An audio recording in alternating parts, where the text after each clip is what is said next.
भैया देख लिया है बहुत तेरी सरदारी रे, अब तो हमारी बारी रे ना। भैया देख लिया है बहुत तेरी सरदारी रे, अब तो हमारी बारी रे ना। जनता की बारी है।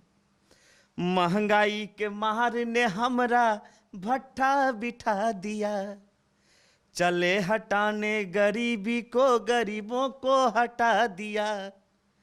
महंगाई के मार ने हमरा भट्ठा बिठा दिया, चले हटाने गरीबी को, गरीबों को हटा दिया। शरबत की तरह देश को, शरबत की तरह देश को गटका है गटागट। आम आदमी की जेब हो गई है सफाचट। प्यार के वादा कैलो तू, दूसरा के अपनैलू तू। जिंदगी जहर बनैलू काहे जान हो, तोड़ दिहलू सपना सब अरमान हो।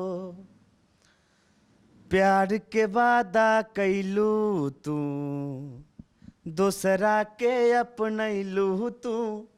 जिंदगी जहर बनैलू काहे जान हो, तोड़ दिहलू सपना सब अरमान हो। कहाँ से ले लो हो भैया ये हो हरदी टोनामा, कहाँ से ले लो हो भैया ये हो हरदी टोनामा। काशी हम गेलियै बनारस हम गेलियै, काशी हम गेलियै गे। काशी हम गेलियै बनारस हम गेलियै, ओही से लेलियै गे बहिना ये हो हरदी टोनामा। ओही से लेलियै गे बहिना ये हो हरदी टोनामा। अखिया लरल बजब से दिल में करार नहीं खे। अखिया लरल बजब से दिल में करार नहीं खे। हम कैसे कहीं तोहके तोहरा से प्यार नहीं खे। हम कैसे कहीं तोहके तोहरा से प्यार नहीं खे। तोहरा सिवाय जग में केहू हमार नहीं खे। तोहरा सिवाय जग में केहू हमार नहीं खे। यशवंत लाल यादव ये मूलतः बेगूसराय के रहने वाले हैं और ये भोजपुरी और अंगिका भाषा में जो लोक गायन है, लोकगीत है, गाया करते हैं। तो यशवंत जी का पहचान क्या है, आइए उन्हीं से जानते हैं। यशवंत लाल जी, ये बताइए कि अगर लोग आपसे पूछते हैं कि आपकी पहचान क्या है तो आप किस तरह बताते हैं, क्या बताना चाहेंगे दर्शकों को? सबसे पहले तो मैं सभी दर्शकों का प्रणाम करता हूं और आपको भी तहे दिल से प्रणाम करता हूं, नमस्कार करता हूं। और जितने भी रेड नेटवर्क से जुड़े हुए हैं सभी को मैं चरण स्पर्श करता हूं। बड़े बुजुर्ग जितने भी हैं, भोजपुरी समाज और मेरे अंगिका समाज के जितने भी लोग हैं सभी को मैं प्रणाम करता हूं। और रही बात तो ख़ास लोगों की एक पहचान क्या होती है, मेरी कोई पहचान नहीं है। मैं गुमनाम सा ज़िंदगी जिया करता हूँ। और रही बात तो एक छोटे से गांव से मैं आता हूँ, खांटी देहात जिसे कहा जाए। मैं खांटी देहात से आता हूँ, बिल्कुल जहाँ पे सुविधाएं तो सभी चीज़ की है, लेकिन बट यही है कि देहात है। और यही मेरी यह है कि मेरी पहचान, कि मेरी आवाज़ है कि मेरी पहचान है। अब आप लोगों से मेरा अनुरोध है कि अगर आप लोगों को मेरी आवाज़ अच्छी लगे तो आपने बच्चा समझ के मुझे अपना प्यार आशीर्वाद देना चाहेंगे सभी लोगों से, मेरे यही अनुरोध। यशवंत जी, आप भोजपुरी और यंका में गाते हैं, लेकिन आप भोजपुरी ज़्यादा गाते हैं। और ये बताइए कि आपने ये कैसे महसूस किया कि आप गा रहे हैं, और इसकी शुरुआत कब से हुई? मैं तो सिंगिंग की शुरुआत किया हूँ 2000, स्टार्टिंग मेरी है 8-9 से। 8-9 से मैं सिंगिंग का शुरुआत किया हूँ। और होता है ना कि गांव घर में भजन कीर्तन होता है, मैं भजन कीर्तन में जाया करता था महंत जी लोग के साथ, जो माननीय उपेंद्र श्री व्यास जी हैं, उपेंद्र यादव, उनके साथ मैं जाया करता था। और उन्हीं में एक बहुत अच्छे गज़ल गाते थे, हीरा यादव नाम था। हीरा यादव थे जो कि मेरे प्राथमिक गुरु थे, बचपन के गुरु थे। और वो बहुत, जो होता है ना कि बहुत लाइफ में जो एक होता है कि आप किसी से डरो मत, या मंच पे हो तो किसी से ये नहीं आपको देखना है कि आगे कौन बैठा है, ये सब चीज़ वो बताए मुझे और सही रास्ता दिखाएं। रास्ता दिखाने के बाद जब आगे फिर हुआ तो आगे चल के अभी प्रेजेंट मेरे संतोष प्रभाकर गुरु जी हैं, जो बनारस से अपना संगीत का डिग्री लिए हुए हैं, उनसे मेरी अभी क्लास चल रही है, संतोष प्रभाकर जी से। जी, मतलब कि आप गाने के साथ साथ सीख भी रहे हैं। जी बिल्कुल। एक सिंगर अगर आगे बढ़ना चाहता है, कोई भी हो, तो वो सिंगिंग के साथ साथ फिर सीखना भी ज़रूरी है। क्योंकि अगर आप सीखते नहीं हैं तो जहाँ है ना, आप वहीं के वहीं रख पड़े रह जाएंगे। ये लाइन इतनी टफ चीज़ है कि आपको इस लाइन में जितना आपको शो करते हैं, उससे ज़्यादा कहीं ना कहीं आपको सीखना पड़ता है। ये बताएं कि आपने कहा कि हम गांव में भजन कीर्तन गाया करते थे, तो हमारा सवाल ये था कि आपने शुरुआत कैसे की, कैसे लगा कि आप मतलब गा सकते हैं और अच्छा गा सकते हैं? लोगों ने या तो आपकी तारीफ़ की होंगे, या आपको समझ में आया होगा कि हम सिंगिंग के क्षेत्र में करियर बनाएं, तो इसकी शुरुआत कैसे हुई? मैं जब मुझे याद है इतना, तो कि गांव घर के बच्चे को याद रहता है, अगर क्लास 2 में कोई है तो 2 का मतलब हुआ 5 और 7 साल 8 साल के बीच में। तो क्या हुआ कि जब मैं 2-3 में था तो मुझे गांव के लोग, मैं बचपन से शौकीन था सिंगिंग का। एक पहले मैं जब पहले बच्चा था तो एक गाना आया था, खेले रहिए धूपे रहिए रोपे रहिए धान, अमोने मोन बिचारे रहिए जय बाबा धाम, बोलो भैया राम राम। इस टाइप के छेला बिहार साहब का सॉन्ग था। तो लोग मुझे रोक के रास्ते में, जब मैं जा रहा हूँ, पैदल जा रहा हूँ या कहीं जा रहा हूँ, खेत खलिहान जा रहा हूँ, तो रोक लेता था। और हमसे ज़्यादा बड़े बड़े लोग जिनकी उम्र हो 35 साल 40 साल 50 साल 25 साल 20 साल, तो हमसे, तो उस वक्त मैं था 7-8 साल का बच्चा था। तो उस वक्त लोग रोक के मुझसे कहते यशवंत गाना सुनाओ गाना सुनाओ गाना सुनाओ। और मेरा गांव का नाम है, मैं यशवंत, तो ऐसे मेरा मम्मी पापा नाम रखे हैं यशवंत, लेकिन मेरे गांव का नाम है लपड़ू, लपड़ुआ लोग बोलते हैं प्यार से। तो लपड़ू गाना सुनाओ। तो मैं भी प्रेशर में आ जाता था कि ये बड़े हैं, हमसे हो सकता है कि नहीं सुनाऊं तो गुस्सा के हमको हो सकता है डांट डपेट करेंगे, तो इसके वजह से मैं सुनाया करता था। तो इस टाइप से लोग, मैं बचपन से शौक़ था मुझे कि मैं सिंगिंग करूं तो इसमें प्रतिष्ठा मिलेगा, बहुत सारा बात है। लेकिन ये मैं नहीं देखा था कि सिंगिंग के लाइन में तो मैं जा रहा हूं, लेकिन कितनी कठिनाई झेलनी पड़ेगी ये मुझे देखने को मिल रहा है। जी, मतलब गाने का शौक़ बचपन से है, बस रास्ता मालूम नहीं था और ये मालूम नहीं था कि हम कहाँ तक जाएंगे, है ना? बिल्कुल बिल्कुल। अब एक है ना कि संघर्ष अपने लाइफ में मैं कर रहा हूँ, और परिश्रम और मैं कर रहा हूँ, लेकिन फल तो जानेंगे, ऑडियंस जानेंगे और भगवान जानेंगे कि मुझे कब मिलेगा। ये है। कर्म किए हैं तो फल मिलेगा ही। लेकिन यशवंत जी, ये बताइए कि आपने पहला गाना वो कौन सा गाना गाया था जो मतलब लोगों के बीच में उस जिससे आपको एक पहचान बनी? पहचान, मैं जब एक सॉन्ग गाया था, काफ़ी कुछ चला नहीं, वो पैरोडी करके था, पैरोडी सॉन्ग था।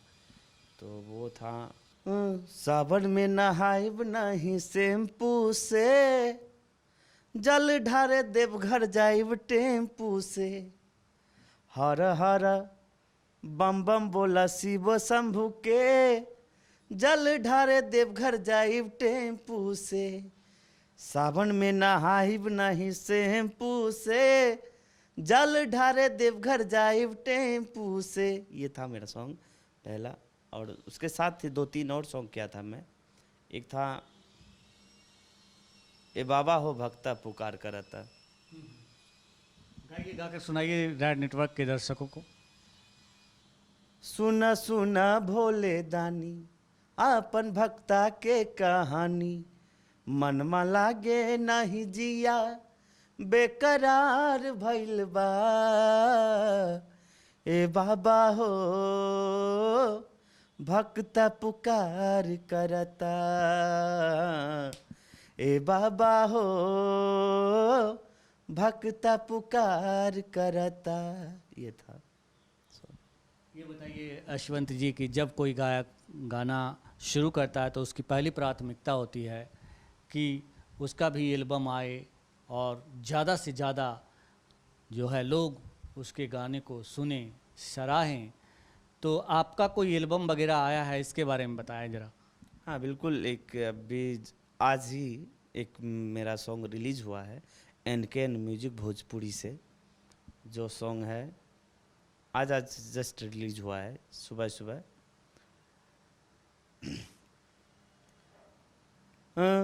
हई रई रई रई रई रई रई, मनमा के मनसा होई सब पूरा, देव घर चला या चला गढ़पुरा। मेरे बेगूसराय में एक पॉपुलर धाम है बाबा हरिगिरी धाम, गढ़पुरा गांव पड़ता है, प्रखंड पड़ता है गढ़पुरा। वहाँ से मैं उस गाना में वहाँ का भी नाम दिया हूँ। मनमा के मनसा होई सब पूरा, देव घर चला या चला गढ़पुरा। हई रई रई रई रई रई रई, सुल्तानगंज जाया जा तू सिमरिया, शोभे गढ़पुरा शोभे देवघर नगरिया। हई रई रई रई रई रई रई, ए भैया बोल बम बोल बम, ए भैया बोल बम बोल बम, ए भैया बोल बम बोलत देखा कवरिया चलल बा।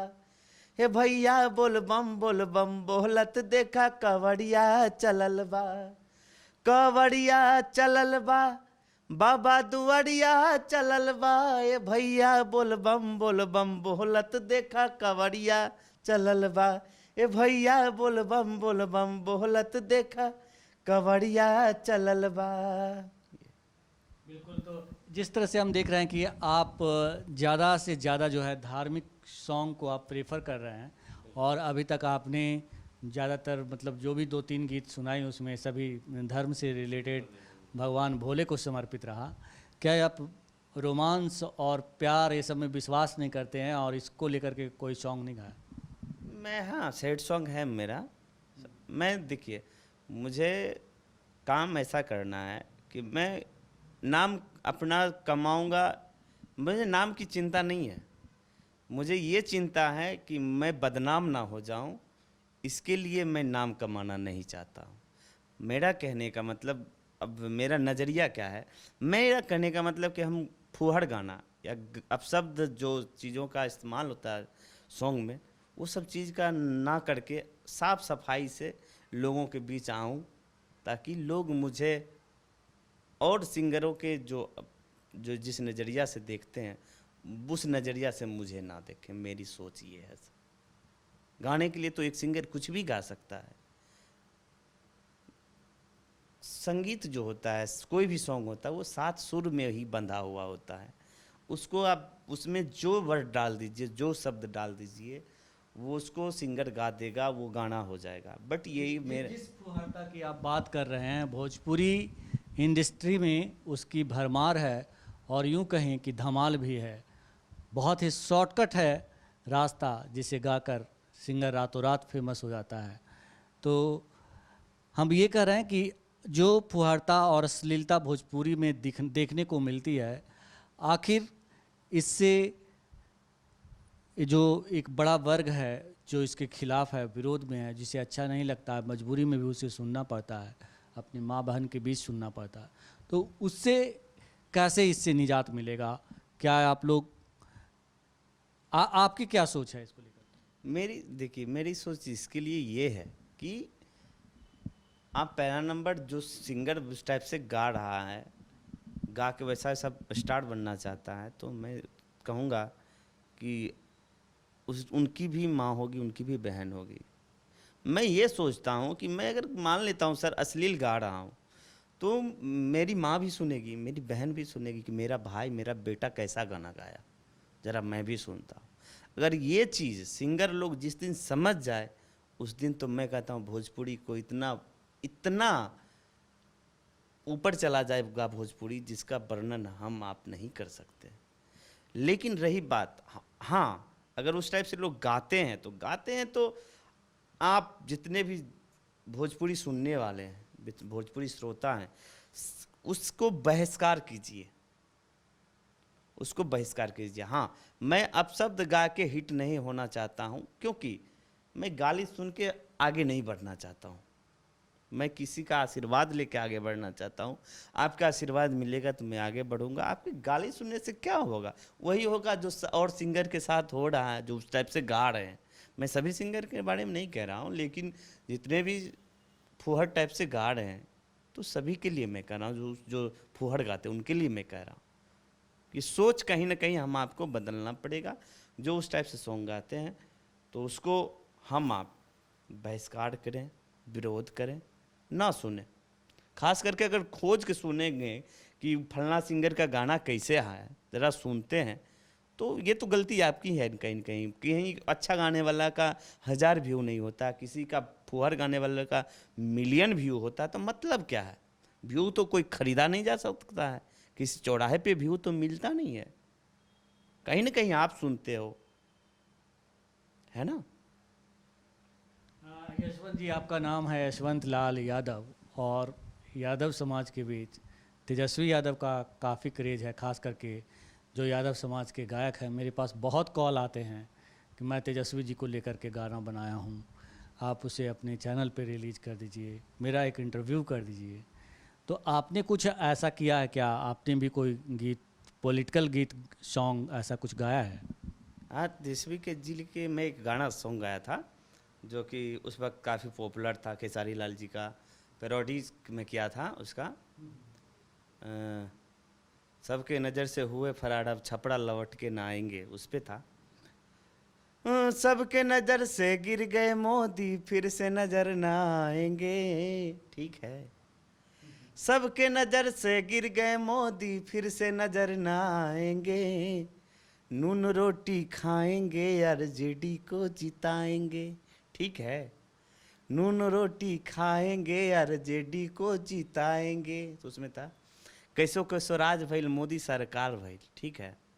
कैसो कैसो राज भइल मोदी सरकार भइल, गरीबन के जिंदगी बहुते बेकार भइल।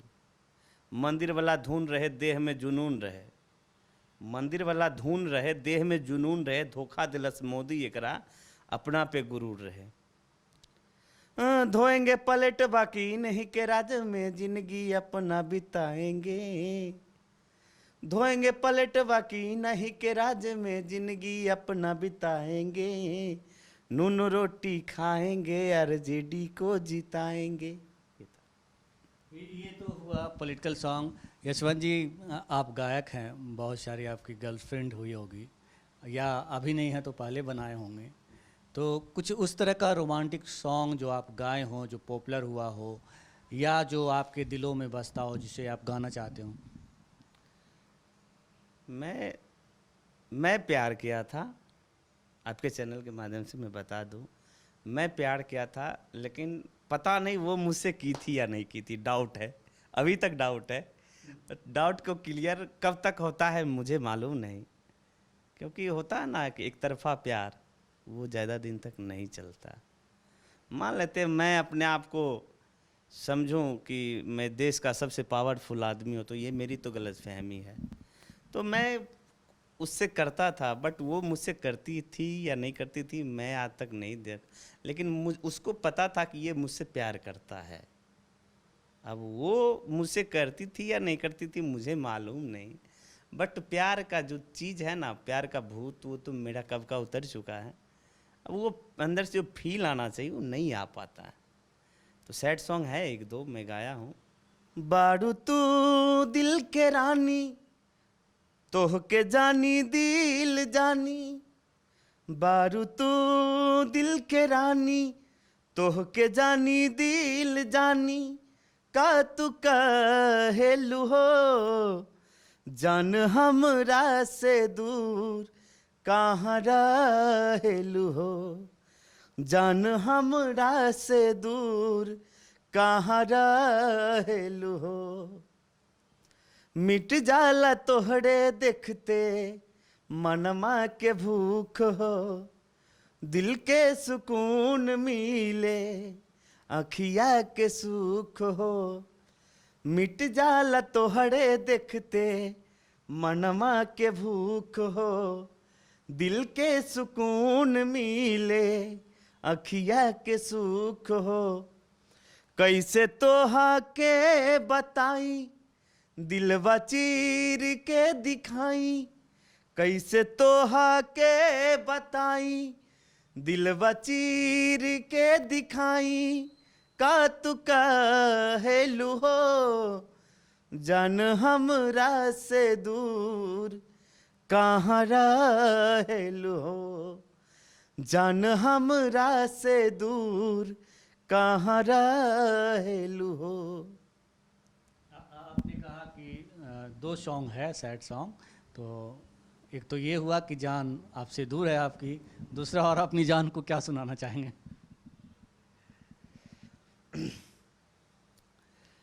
प्यार के वादा कैलू तू, दूसरा के अपनैलू तू, जिंदगी जहर बनैलू काहे जान हो, तोर दिहलू सपना सब अरमान हो।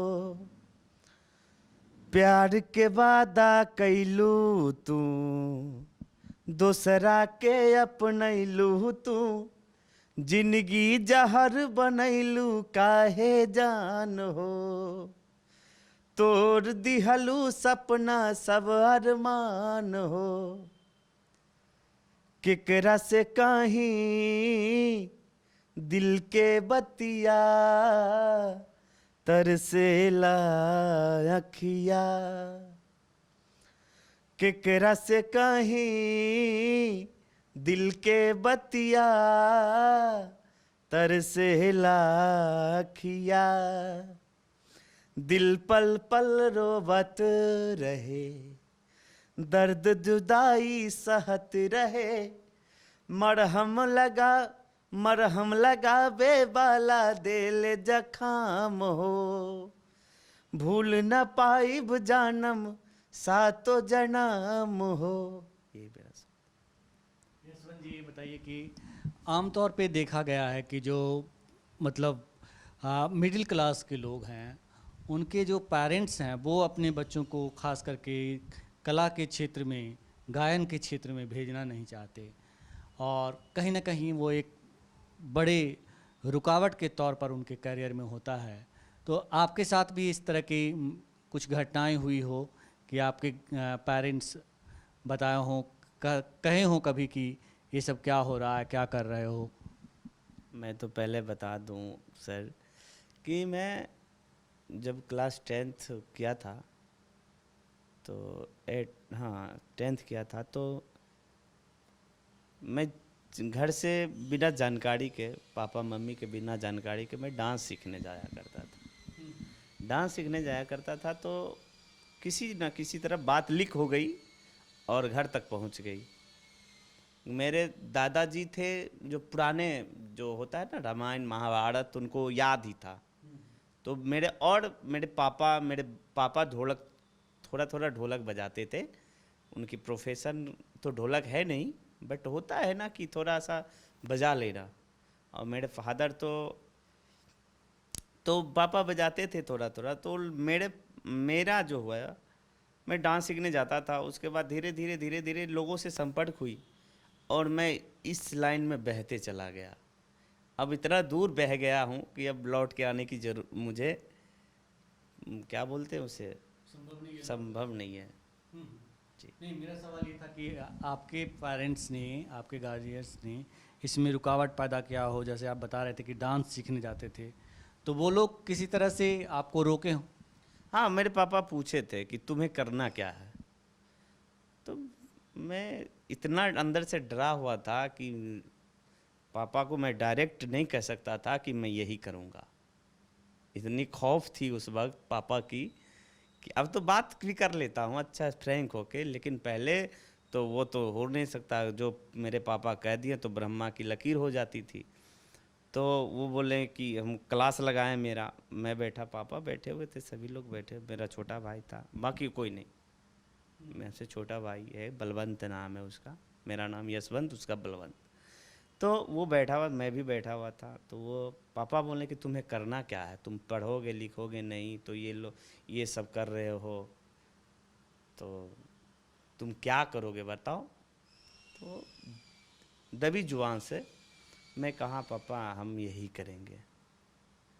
तो फ़ोन उठाएं, फ़ोन करते हैं पटना, एक अभिषेक जी हैं, अभिषेक बाबा बहुत सहयोग किए मुझे, और मैं बाबा कहता हूँ उन्हें। तो अभिषेक बाबा वो मेरे पापा बात करें अभिषेक बाबा से कि अभिषेक जी, सो यशवंत को मैं भेज रहा हूँ पटना, इसको देख के जो अच्छा एकेडमी लगे या फिर जो अच्छा जहाँ सिखाता होगा वहाँ इसको एडमिशन करवा दीजिएगा। तो बोले ठीक है, उसको भेजिए, हम यहाँ सब कुछ व्यवस्था करवा देते हैं। तो यहाँ आए, सीखने लगे, सीखते सीखते नाना प्रकार से बात आगे बढ़ते बढ़ते छोटा मोटा शो करने लगा। छोटा मोटा शो करते करते करते करते खुद का अपना शो धीरे धीरे छोटा मोटा शो करने लगा। और पापा, मेरे घर में सभी लोग, मेरी मम्मी, मेरे पापा, मेरे भाई, मेरी बहन, मेरे जीजा, सभी लोग मुझे सपोर्ट करते हैं। मेरे रिलेटिव जितने भी हैं सभी लोग सपोर्ट करते हैं। अब पीठ के पीछे कौन क्या बोलते हैं ये तो मुझे पता नहीं, लेकिन आज तक कोई ये भी आगे आके नहीं कहें कि ये सब काम खराब है, ये मत करो, ऐसे मत। मेरे पापा तो वेल एजुकेटेड हैं, जो AA LLB किए हुए हैं मेरे पापा। तो मेरे घर में शिक्षा की कमी नहीं है, सभी लोग शिक्षित हैं, बट इंटर ग्रेजुएशन से नीचे तो कोई नहीं मिलेगा मेरे परिवार में। तो यही है, रुकावट आज तक हुई नहीं, बट रुकावट ये हो जाता है कि फाइनेंशियल रुकावट हो जाती है। आर्थिक तौर पे जो मतलब दिक्कतें होती है, उसकी वजह से कहीं ना कहीं परेशानी झेलनी पड़ती है। ये तमाम लोगों के साथ होता है। कहते हैं कि संघर्ष ही जीवन है, और कहते हैं कि अगर सोने को जितना पीटा जाता है उतना ज़्यादा वो उसमें चमक होती है। तो आप संघर्ष के दिन हैं। ये बताइए यशवंत जी कि आगे आपकी क्या प्लानिंग है, आगे आप कुछ करने वाले हैं? आगे की प्लानिंग मेरी यही मेरा जीवन है, संगीत मेरा जीवन है, संगीत मेरी ज़िंदगी है। अब इसी में मुझे जीना है और इसी में मुझे मरना है। अब आगे का जो भी हो परिणाम, जो भी हो, मुझे मंजूर है। ये बताएं कि अभी कोरोना काल था, कोरोना काल में बहुत सारे प्रवासी मजदूर, देश के कोने कोने से प्रवासी मजदूर आए, और इस दौरान एक गाना काफ़ी वायरल हुआ जो मजदूरों के लिए गाया गया था, और उस गाने को आपने भी गाया था। तो हम चाहेंगे कि आप राज नेटवर्क के दर्शकों को वो गाना गाकर सुनाएं। हम मजदूरों को गांव हमारे भेज दो सरकार, सुना पड़ा घर द्वार। हम मजदूरों को गांव हमारे भेज दो सरकार, सुना पड़ा घर द्वार। मजबूरी में हम सब मजदूरी करते हैं, घरबार छोड़ कर के शहरों में भटकते हैं। मजबूरी में हम सब मजदूरी करते हैं, घरबार छोड़ कर के शहरों में भटकते हैं। जो लेकर हमको आए वो ही छोड़ गए मझधार, कुछ तो करो सरकार। हम मजदूरों को गांव हमारे भेज दो सरकार, सूना पड़ा घर द्वार। यशवंत जी, अभी जैसे कि आपने ये मजदूरों के लिए गाना गाया, कहते कि भोजपुरी का जो मार्केट है वो बहुत बड़ा है। भोजपुरी दुनिया के कई देशों में बोली जाने वाली भाषा है, लेकिन भोजपुरी कलाकारों की स्थिति उतनी ही दयनीय होती है। तो क्या वजह है इसकी, कैसे ये सुधरेगा? कुछ आइडिया लगा इतना दिन के जो आपने अनुभव लिया, उसमें कुछ आपको समझ में आया? मेन बात क्या है कि भोजपुरी कई देशों में कई राज्यों में बोला जाता है। जहाँ की आपको बता दूँ, मॉरिशस हो गया, वहाँ मूल रूप से भोजपुरी ही बोला जाता है। सिंगापुर हो गया, मलेशिया हो गया, दुबई हो गई, इंडिया तो है ही। तो मेन बात है कि कलाकार, भोजपुरी कलाकार खास करके गरीब क्यों होता है। एक्चुअली बात ये है कि इसमें जितने कलाकार घुसते हैं, जितने कलाकार होते हैं, ऑलरेडी वो गरीब ही होते हैं।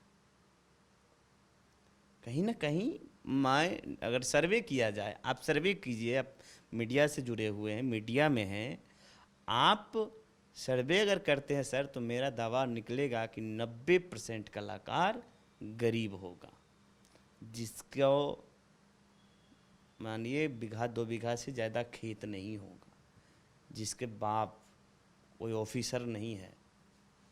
कोई भी सिंगर ऐसा 90% का मैं सर्वे कर रहा हूँ अपने जीवन से, और मैं देखता हूँ, मैं पूरे बिहार भ्रमण करता हूँ, मैं दिल्ली जाता हूँ, मैं चेन्नई जाता हूँ, मैं हर एक जगह जहाँ कि मुझे ऑफ़र मिलते हैं मैं सभी जगह जाता हूँ।